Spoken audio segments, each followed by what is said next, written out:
राज कपूर जन्म 14 दिसंबर 1924 पेशावर, पाकिस्तान। मृत्यु 2 जून 1988 नई दिल्ली। हिंदी फिल्म अभिनेता, निर्माता व निर्देशक थे। राज कपूर भारत, मध्य पूर्व, तत्कालीन सोवियत संघ और चीन में भी अत्यधिक लोकप्रिय हैं।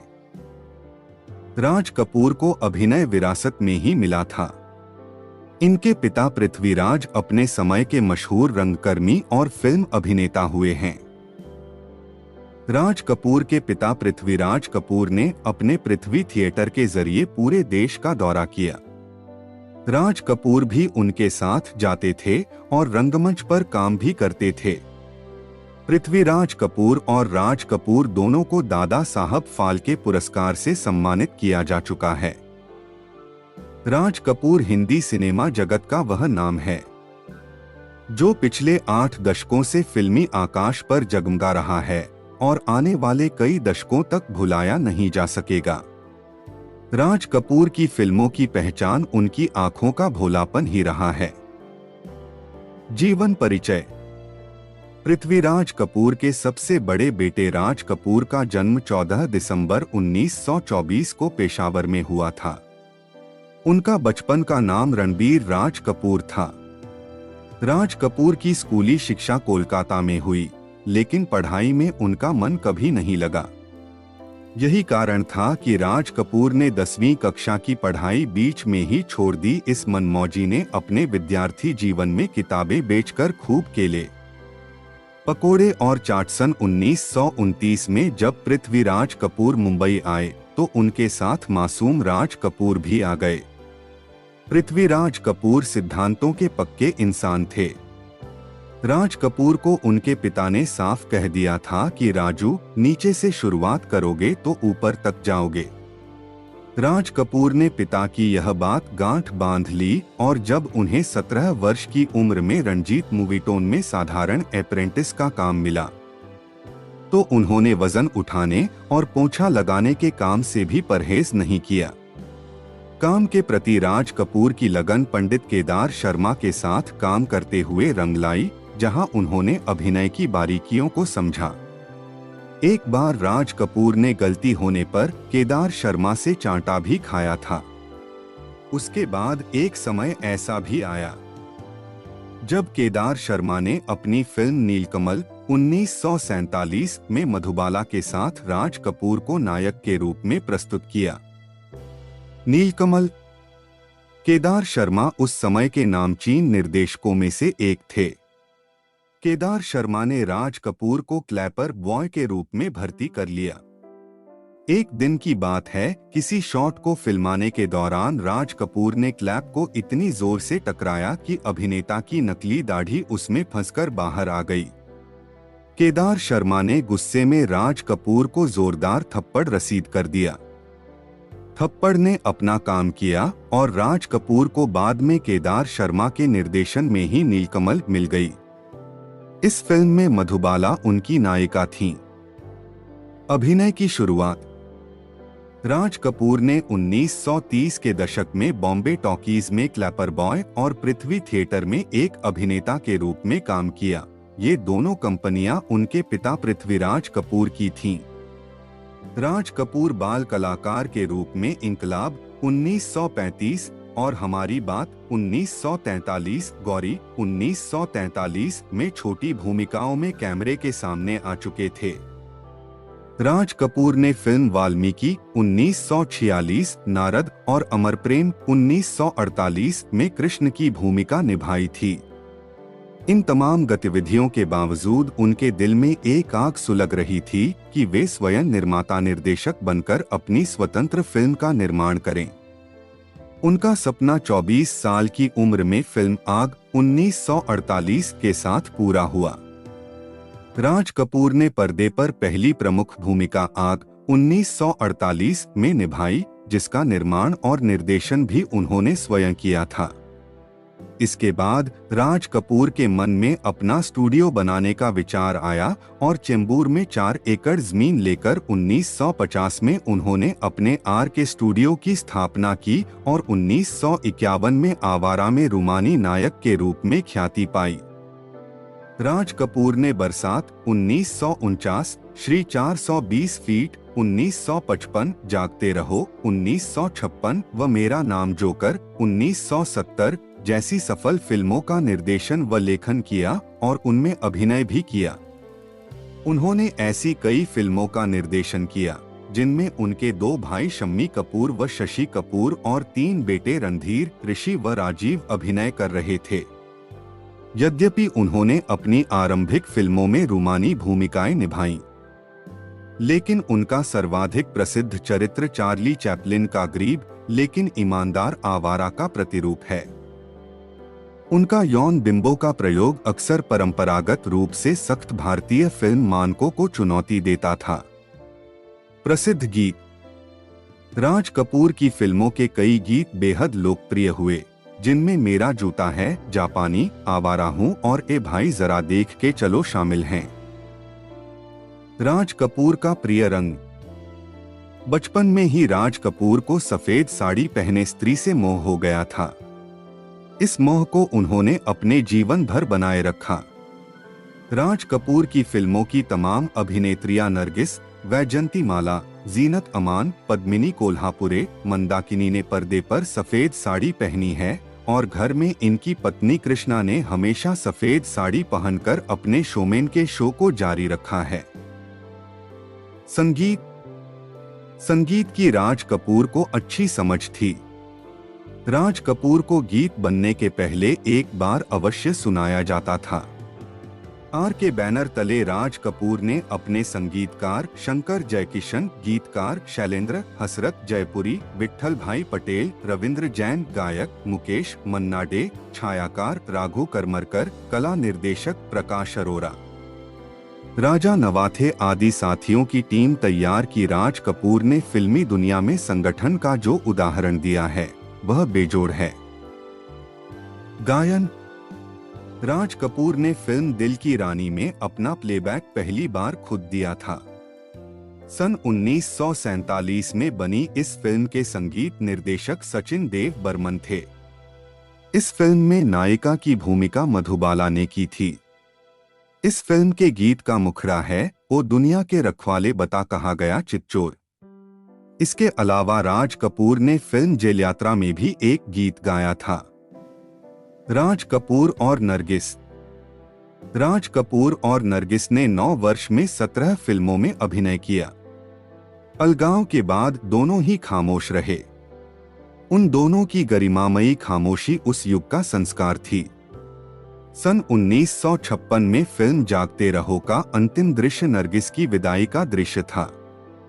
रात भर के प्यासे नायक को मंदिर की पुजारिन पानी पिलाती है। फिल्म की वह प्यास सांस्कृतिक पुनर्जागरण का प्रतीक थी। राज कपूर और नरगिस के बीच अलगाव की पहली दरार रूस यात्रा के दौरान आई। तब तक आवारा रूस की अघोषित राष्ट्रीय फिल्म हो चुकी थी। राज कपूर का मास्को के ऐतिहासिक लाल चौराहे पर नागरिक अभिनंदन किया गया। उसी रात राज कपूर ने नरगिस से कहा आई हैव डन इट, और इसके पूर्व हर सफलता पर राज कपूर कहते थे वी हैव डन इट। दोनों के पास अहम समान था और अनजाने में कहे गए एक शब्द ने उनके संबंधों में दरार डाल दी। वर्षों की अंतरंगता पर यह एक शब्द भारी पड़ गया। राज कपूर और नरगिस जिस तरह अपने प्रेम में महान थे, उसी तरह अपने अलगाव में भी निराले थे। ऋषि कपूर के विवाह में 25 वर्ष बाद नरगिस अपने पति और पुत्र के साथ आर के स्टूडियो आई थीं। उस यादगार मुलाकात में राज कपूर मौन रहे। यहाँ तक कि राज कपूर की बहुत कुछ बोलने वाली आंखें भी मौन ही रहीं।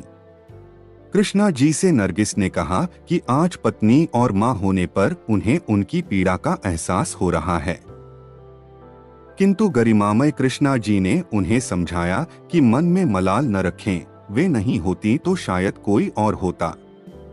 राज कपूर के सफल होने में बहुत सा श्रेय कृष्णा जी को जाता है। आज भी वह महिला फिल्म उद्योग में व्यवहार का प्रकाश स्तंभ है। शोमैन। हिंदी फिल्मों में राज कपूर को पहला शोमैन माना जाता है क्योंकि उनकी फिल्मों में मौजमस्ती, प्रेम हिंसा से लेकर अध्यात्म और समाजवाद तक सब कुछ मौजूद रहता था और उनकी फिल्में एवं गीत आज तक भारतीय ही नहीं तमाम विदेशी सिने प्रेमियों की पसंदीदा सूची में काफी ऊपर बने रहते हैं।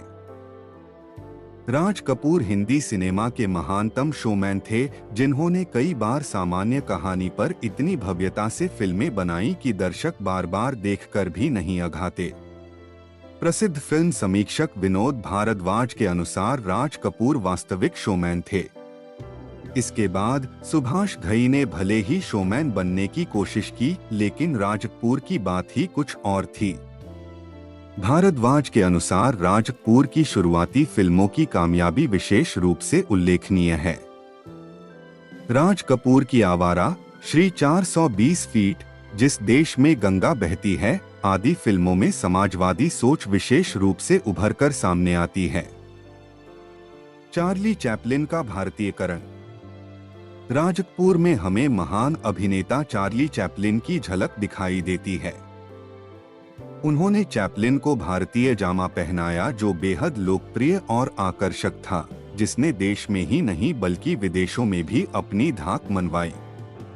भारद्वाज के अनुसार राज कपूर ने महान अभिनेता चार्ली चैपलिन का भारतीयकरण शुरू किया और श्री 420 में यह नए मुकाम पर पहुंचता दिखता है।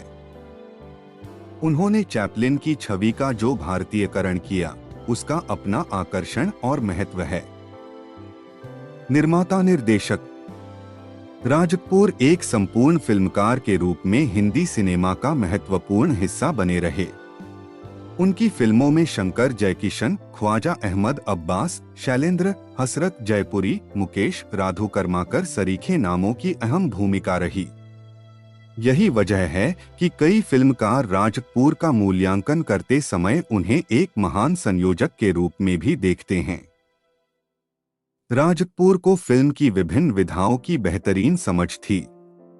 यह उनकी फिल्मों के कथानक, कथा प्रवाह, गीत संगीत, फिल्मांकन आदि में स्पष्ट महसूस किया जा सकता है। शायद इसकी वजह निचले दर्जे से सफर की शुरुआत थी। राज कपूर के पिता पृथ्वीराज कपूर अपने दौर के प्रमुख सितारों में से थे, लेकिन फिल्मों में राज कपूर की शुरुआत चौथे असिस्टेंट के रूप में हुई थी। राज कपूर ने एक साक्षात्कार में कहा था, पिताजी का नाम मेरे लिए कितना सहायक हुआ यह नहीं मालूम। उन्होंने फिल्मों में मुझे चौथे असिस्टेंट के रूप में भेजा। शायद यही वजह रही कि अपनी फिल्मों के हर एक मामले में उनकी अलग छाप स्पष्ट दिखती है। समीक्षकों के अनुसार उनकी फिल्मों को मोटे तौर पर दो हिस्सों में बांटा जा सकता है। एक और प्रेम प्रधान फिल्में हैं, जिनमें आग, बरसात, संगम, बॉबी आदि हैं।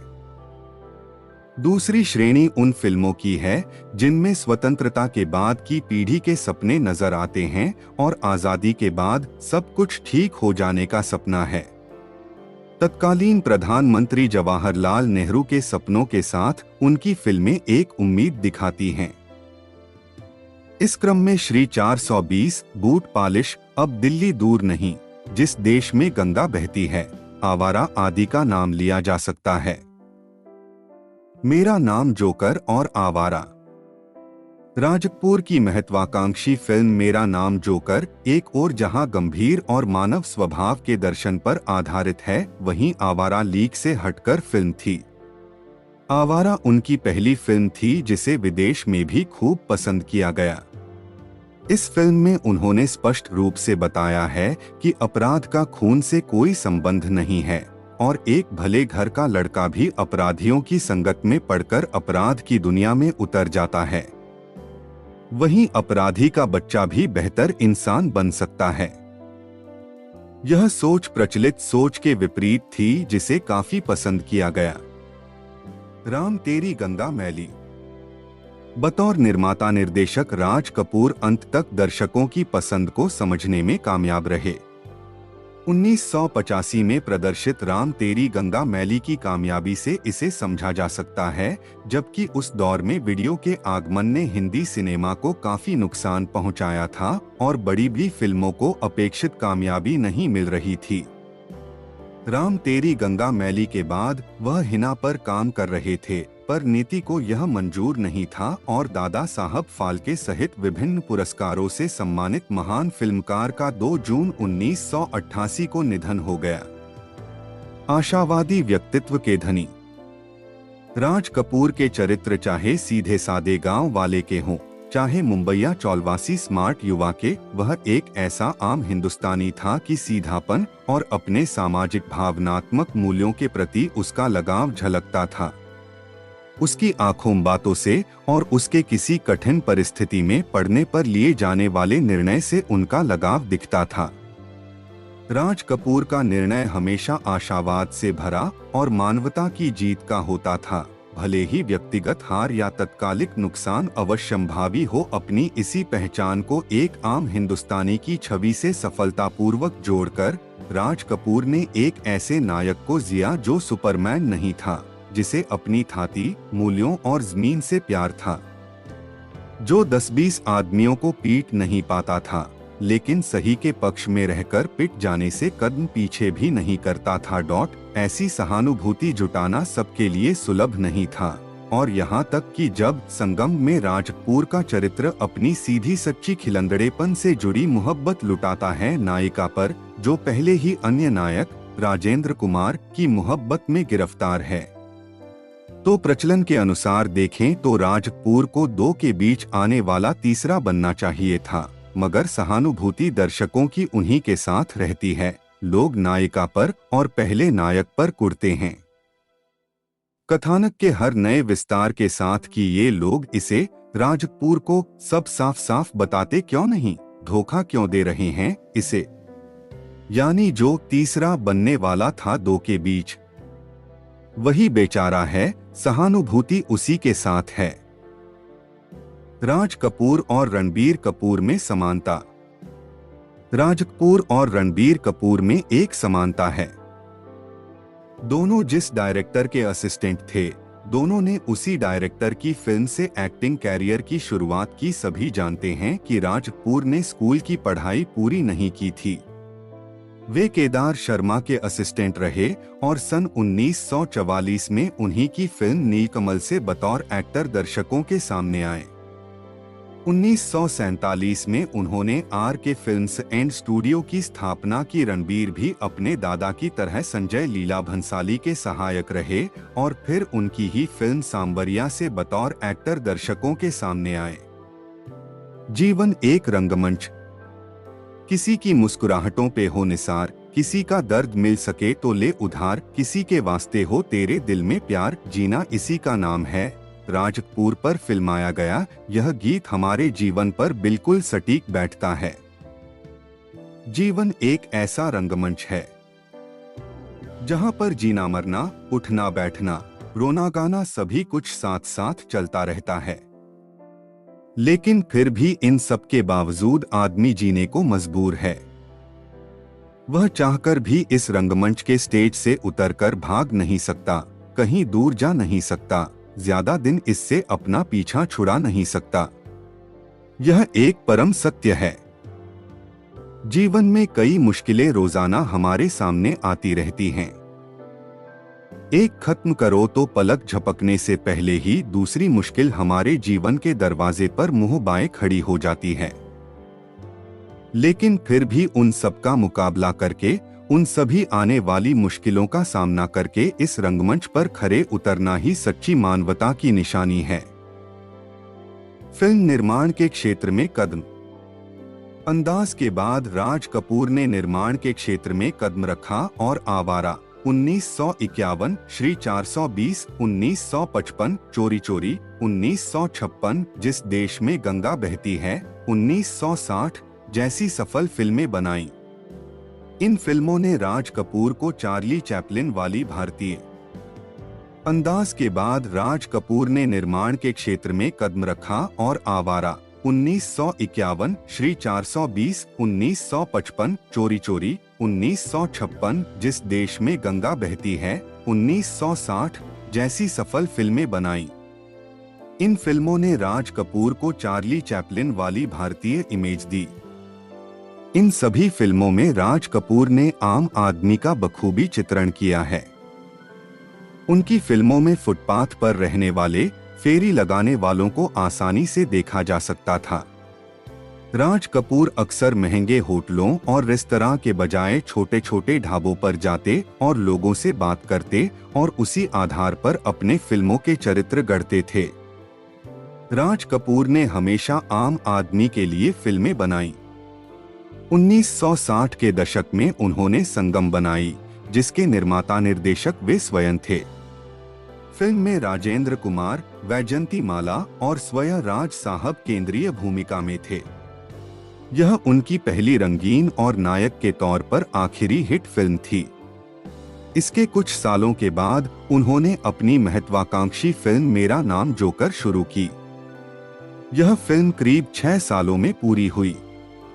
फिल्म बनाने में काफी पैसा भी खर्च हुआ, लेकिन 1970 में जब फिल्म रिलीज हुई तो यह बॉक्स ऑफिस पर औंधे मुंह गिरी।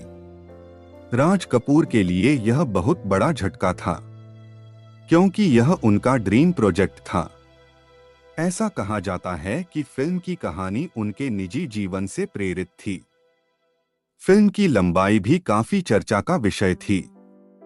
ऐसा कहा जाता है कि जब यह फिल्म बनी तो इसकी लंबाई करीब 5 घंटे की थी। इसकी अंतर्राष्ट्रीय स्तर पर रिलीज की गई डीवीडी में लंबाई करीब 233 मिनट रखी गई है, जबकि भारतीय दर्शकों के लिए इसमें 184 मिनट की फिल्म काट दी गई। यह ऋषि कपूर की पहली फिल्म थी।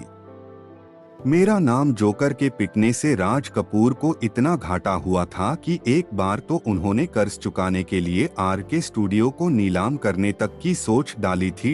इतना होने के बाद भी फिल्म को सर्वश्रेष्ठ संगीतकार शंकर जयकिशन, सर्वश्रेष्ठ निर्देशक राज कपूर, सर्वश्रेष्ठ सिनेमेटोग्राफी राध करमरकर, सर्वश्रेष्ठ पार्श्व गायक मन्ना डे, ए भाई जरा देख के चलो और सर्वश्रेष्ठ साउंड रिकॉर्डिंग अलाउद्दीन खान कुरैशी को फिल्म फेयर अवार्ड मिला। यह उस समय की मेगा स्टार फिल्म थी, जिसमें राज कपूर के अलावा धर्मेंद्र, मनोज कुमार, सिमी ग्रेवाल, दारा सिंह, पद्मिनी, राजेंद्र कुमार, अचला सचदेव, ऋषि कपूर और रशियन अदाकारा सोनिया प्रमुख थीं। सम्मान और पुरस्कार। राज कपूर को सन 1987 में दादा साहब फाल्के पुरस्कार प्रदान किया गया था। राज कपूर को कला के क्षेत्र में भारत सरकार द्वारा सन 1971 में पद्म भूषण से सम्मानित किया गया था। मृत्यु 2 मई 1988 को एक पुरस्कार समारोह के दौरान, जिसमें राज कपूर को भारतीय फिल्म उद्योग का सर्वोच्च सम्मान दादा साहब फाल्के पुरस्कार प्रदान किया गया। राज कपूर को दमे का भयंकर दौरा पड़ा और वह गिर गए। जिंदगी और मौत के बीच वे 1 माह तक संघर्ष करते रहे। अंत में 2 जून 1988 को उनका देहावसान हो गया। इसे एक संयोग ही कहा जा सकता है कि 3 मई 1980 को नरगिस का देहांत हुआ और राज कपूर को अस्थमा का दौरा 2 मई को पड़ा। साल भले ही अलग हों पर इन दोनों की मृत्यु के बीच की तारीखें तो काफी करीब थीं। राज कपूर स्वयं हाई स्कूल पास नहीं कर पाए थे, तो क्या हुआ? आज उनके बनाए पुणे के लोनी हाई स्कूल में हजारों बच्चे हर साल उत्तीर्ण हो रहे हैं। भारतीय सिनेमा के इतिहास में यह एक ऐसा परिवार है जिसे फिल्म का सर्वोच्च दादा साहेब फाल्के पुरस्कार 2 बार मिला है। इस परिवार की 4 पीढ़ियां फिल्मी क्षेत्र में अपनी सेवाएं दे रही हैं। ऋषि कपूर के बेटे रणबीर कपूर, रणधीर कपूर की बेटियां करिश्मा कपूर और करीना कपूर ने इस परंपरा को बनाए रखा है। आरके स्टूडियो भले ही परिस्थितिवश बदहाली में हो, किंतु भाई शशि कपूर ने पृथ्वी थिएटर को अपने बच्चों के हाथों सौंपकर पिता की विरासत को सहेजे रखा है।